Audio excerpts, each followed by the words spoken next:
Dear viewers, public service commission West Bengal একটি important announcement হিসাবে PSC ক্লার্কশিপের যে একদম ফাইনাল রেজাল্ট সেটা কিন্তু পাবলিশ করেছে।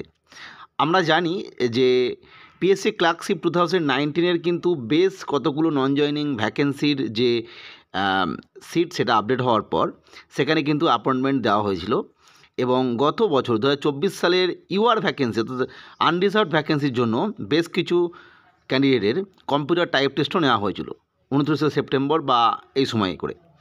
পরবর্তী সময়ে আমরা জানি যে এর 10-12 দিন আগে কারা কারা কম্পিউটার টাইপ টেস্টে পাস বা বিভিন্ন ধরনের যে স্ট্যাটাস সেটা কিন্তু আপডেট করে রেজাল্ট হিসাবে প্রকাশ করেছিল এবং আজকের ডেটে 11 মার্চ 2025 এই মেমো নম্বর অনুযায়ী 30 পিএসসি উইদিন ব্র্যাকেট এ মোট লেবার ডিপার্টমেন্টে বেশ কয়েকটি অর্থাৎ প্রায় 8 জনের একটা অ্যাপয়েন্টমেন্ট দিয়েছে। তারা এলডিসি হিসেবে নিয়োগ হবে। মূলত labour department, new secretariat building, ব্লকে 12th ফ্লোর, কিরণ শঙ্কর রোড, কলকাতা 7,01,000। অবশ্যই যে কাট অফটা আছে সেই কাট অফটা একই রয়েছে, শুধু ইউআর ক্যাটাগরির ক্ষেত্রে কাট অফটা আমরা দেখব, তাহলে আমরা বুঝতে পারবো যে লাস্ট যিনি চান্স পেলেন সেক্ষেত্রে কত পর্যন্ত কাট অফ নামলো।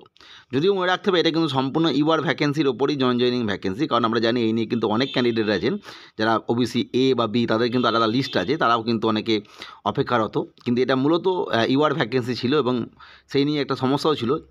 যাই হোক, ইউআর ভ্যাকেন্সির এই অ্যাপয়েন্টমেন্টটা দেওয়া হয়েছে, ফলে যারা কম্পিউটার টাইপ টেস্ট দিয়েছিলে তারা অবশ্যই দেখে নিও কারা কারা পাস করলে।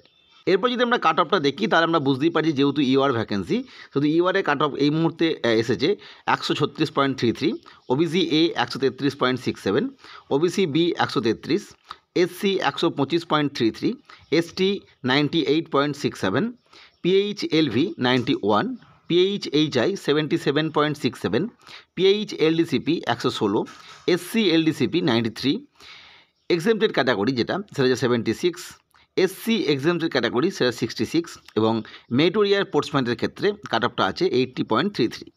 যাই হোক, আমরা বুঝতে পারলাম যে পিএসসি ক্লার্কশিপের যে নন জয়নিং ভ্যাকেন্সি, মূলত ইউআর ক্যাটাগরির যে রেজাল্ট বেরোনোর জন্য অনেকেই অপেক্ষা করছিলেন, সেটা ইতিমধ্যে পাওয়া গেল।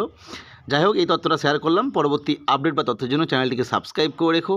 আজকের ভিডিও দেখার জন্য প্রত্যেককে অসংখ্য ধন্যবাদ।